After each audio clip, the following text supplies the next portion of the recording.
Good morning बच्चों। मैं मीनाक्षी त्रिपाठी आप सभी का गृह विज्ञान की क्लास में पुनः स्वागत करती हूँ। बच्चों, पिछली कक्षा में हमने पढ़ा कि किस प्रकार हम आय और व्यय का संतुलित उपयोग करके बचत के लिए राशि बचा सकते हैं, और हमने ये भी सीखा कि इस राशि को हम किस प्रकार विनियोग में ला सकते हैं।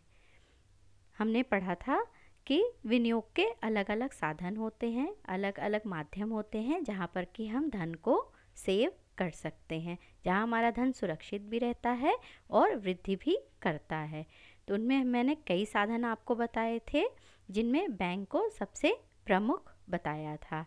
आज की इस कक्षा में हम बैंक के द्वारा कौन कौन सी सुविधाएं दी जाती हैं उनके ग्राहकों को, जिसका कि हम लाभ उठा करके अपने धन को सुरक्षित भी कर सकते हैं और उसमें वृद्धि भी कर सकते हैं, उसके बारे में पढ़ेंगे। आइए,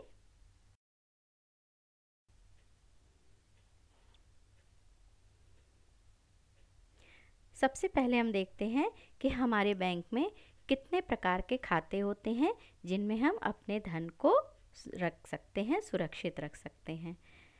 इसमें सबसे पहला खाता आता है जिसको हम कहते हैं बचत खाता। इस खाते में हम अपने धन को रख सकते हैं। दूसरा खाता है चालू खाता। तीसरा है सावधि जमा खाता। चौथा आवर्ती जमा खाता और पांचवा घरेलू जमा खाता। इन खातों के द्वारा हम अपने धन को विनियोग कर सकते हैं और उनका सही उपयोग कर सकते हैं। इन सभी खातों के बारे में हम क्रमवार चर्चा करते जाएंगे।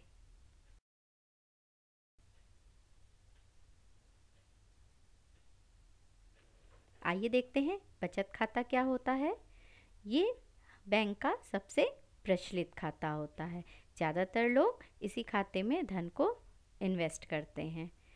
दूसरा पॉइंट क्या है, इसमें हम किसी भी कार्य दिवस पर पैसा जमा कर सकते हैं और निकाल सकते हैं। बच्चों, बचत खाते में ये सुविधा होती है कि हम किसी भी दिन जा कर के उसमें पैसा जमा कर सकते हैं और धन को निकाल भी सकते हैं जैसी हमें आवश्यकता पड़ती है। तीसरा पॉइंट है, हमारा धन जितने दिन बैंक खाते में रहता है उसके लिए हमें ब्याज भी मिलता है। जैसा हमने बताया था पहले भी कि जब हम बैंक में पैसे को जमा करते हैं तो एक निश्चित दर पे वो हमारे राशि पर ब्याज देता है। तो जितने दिन हमारा पैसा बैंक में रहता है उतने दिन का हमें ब्याज बैंक द्वारा प्रदान किया जाता है। फोर्थ पॉइंट है, इस प्रकार के खातों से रुपए निकालने के लिए खाता धारक मतलब हम लोग जो कि बैंक में पैसा जमा कर रहे हैं, बैंक में निकासी फॉर्म चेक जारी करके या एटीएम कार्ड का उपयोग करके धन को हम निकाल सकते हैं। यदि हमको बैंक से पैसे निकालने हैं तो एक विड्रॉल फॉर्म मिलता है, वहाँ पर हम उसे भर करके बैंक में जमा करते हैं और उसके बाद वो राशि हमें दी जाती है। या फिर जैसे कि हम सभी जानते हैं, हम सभी को एटीएम कार्ड उपलब्ध है अब बैंक के द्वारा, तो हम उस एटीएम कार्ड का प्रयोग करके भी धन को निकाल सकते हैं।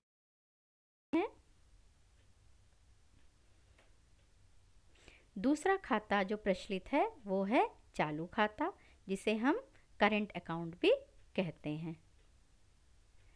इसमें खाता धारक कभी भी रुपया जमा कर सकता है और निकाल सकता है। दूसरा पॉइंट है, इस खाते में जमा धनराशि पर कोई भी ब्याज नहीं मिलता, जबकि हमने पढ़ा अभी कि जो बचत खाता होता है उसमें हम जितने दिन की धनराशि जमा करते हैं उस पर हमें बैंक द्वारा ब्याज प्रदान किया जाता है। लेकिन चालू खाते में हमारे द्वारा जो राशि जमा की गई है उस पर कोई भी ब्याज नहीं दिया जाता, बल्कि खाता धारक को ही बैंक को सेवा शुल्क अदा करना पड़ता है। सामान्य रूप से व्यापारी वर्ग ही इस तरह का खाता खोलते हैं तथा इस खाते के माध्यम से ही व्यापारिक लेन देन करते हैं। जितने बिजनेस वर्ग हैं, व्यापारी लोग, उन्हें दिन में कई बार रुपए निकालने पड़ते हैं, कई बार रुपए जमा करने पड़ते हैं।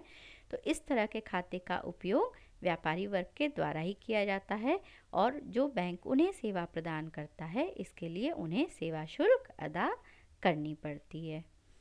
फोर्थ पॉइंट है, घरेलू बचतों के लिए चालू खाता उपयुक्त नहीं माना जाता है, यदि हमें घरेलू बचत करना है, यदि हम व्यापारी वर्ग से नहीं हैं, तो हमारे लिए चालू खाता उतना उपयुक्त नहीं है। हमारे लिए बेस्ट खाता है बचत खाता। एक प्रश्न आता है जो बहुत इम्पॉर्टेंट है हमारे सिलेबस में, वो है बचत खाते और चालू खाते में अंतर। आइए हम देखते हैं कि इन दोनों में हम क्या अंतर पाते हैं। पहला पॉइंट देखते हैं बचत खाते में क्या लिखा है। बचत खाता बैंकों द्वारा चलाए जाने वाला ऐसा खाता होता है जिसमें रखी गई रकम पर वे ब्याज देते हैं। आमतौर पर इस खाते से कारोबारी लेन देन नहीं किया जाता। पहले भी बता दिया है, इसे जिन्हें घरेलू बचत करना है उनके द्वारा ही उपयोग किया जाता है, जिसमें बैंक जमा की गई रकम पर ब्याज देती है। जबकि चालू खाते में क्या है कि आमतौर पर बैंक चालू खाते पर कोई भी ब्याज नहीं देते, लेकिन अब कुछ बैंक चालू खाते पर कुछ ब्याज भी देने लगे हैं। पहले इस पर ब्याज नहीं दिया जाता था, लेकिन कुछ बैंक इस पर अब ब्याज देना उन्होंने शुरू कर दिया है। आते हैं दूसरे पॉइंट पे बचत खाते में कि इस खाते से एक निश्चित बार व निश्चित मात्रा में ही धन को हम निकाल सकते हैं, लेकिन चालू खाते में बिना कोई नोटिस दिए कभी भी रकम की जमा या निकासी की जा सकती है। हम कितनी बार भी धन को जमा कर सकते हैं और निकाल सकते हैं इससे। और उधार चुकाने के लिए, चेक से भुगतान करने के लिए भी ये अच्छा होता है। थर्ड पॉइंट पे आते हैं बचत खाते में।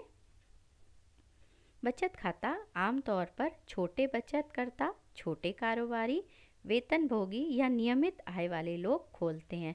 जैसे कि अगर हम घरेलू बचत कर रहे हैं तो उसके लिए खाता सही है, या छोटे कारोबारी, छोटे बिजनेसमैन हो, या सैलरीड हो जिन्हें हर महीने वेतन मिलता हो, और या छात्र हैं, पेंशनर हैं, या वरिष्ठ नागरिक हैं, उनके लिए ये खाता बहुत उपयुक्त होता है। जबकि चालू खाता बड़े कारोबारियों के लिए, फर्मों के लिए, कंपनियों के लिए और सार्वजनिक उद्यमों आदि के लिए होता है, क्योंकि इन्हें दिन में कई बार बैंकिंग और लेन देन की आवश्यकता पड़ती है। इसमें 3 मुख्य पॉइंट मैंने बताए हैं जो कि दोनों में अंतर बताते हैं, दोनों प्रकार के खातों में। अभी हम और आगे इसके बारे में चर्चा करेंगे, तो अन्य अंतर भी यदि आप पाते हैं तो उसे लिखना नहीं भूलेंगे। आगे बढ़ते हैं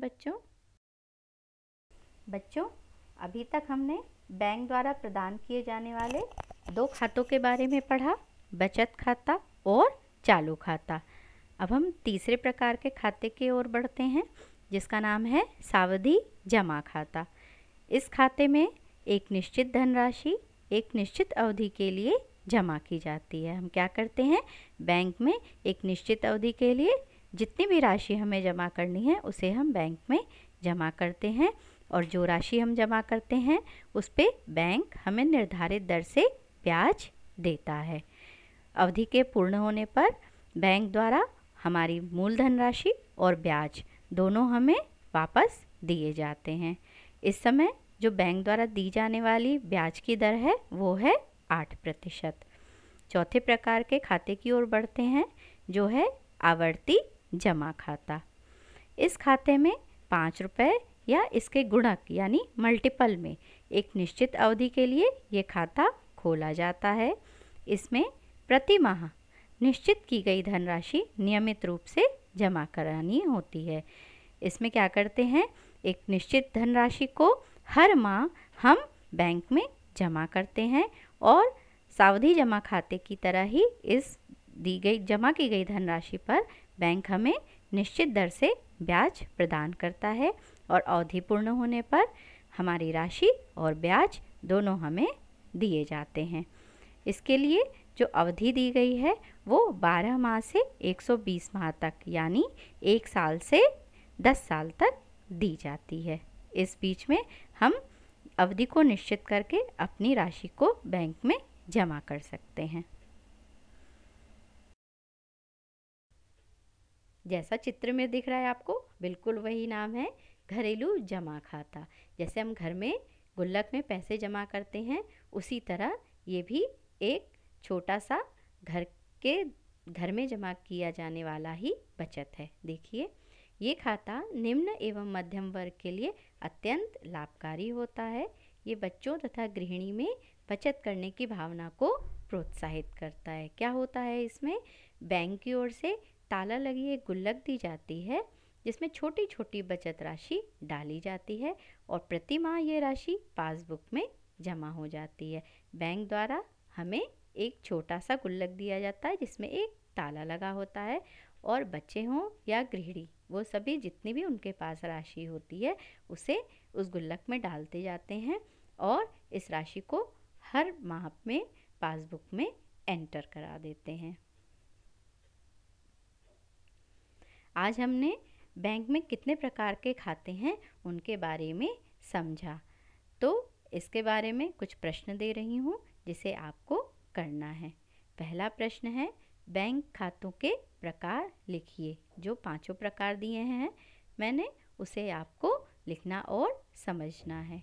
दूसरा प्रश्न जो अंतर स्पष्ट का था वो मैंने दिया है, उसमें है चालू खाते और बचत खाते में अंतर स्पष्ट कीजिए। चालू खाते का एक कॉलम बनाएंगे और बचत खाते का अलग कॉलम बनाएंगे और दोनों में पाए जाने वाले अंतर को आप आमने सामने लिखेंगे। तीसरा प्रश्न है, निम्न पर संक्षिप्त टिप्पणी लिखिए। शॉर्ट नोट्स लिखना है आपको, जिसमें बचे हुए 3 खातों के बारे में हम थोड़ा प्रकाश डालेंगे। पहला है सावधि जमा खाता, दूसरा आवर्ती जमा खाता और तीसरा घरेलू जमा खाता। इस गृह कार्य को आप सभी करेंगे। जल्दी मिलते हैं अगले क्लास में। आशा है आपको बहुत अच्छा लगा होगा, ज्ञानवर्धन हुआ होगा। थैंक यू बच्चों, खूब खुश रहो। Have a nice day.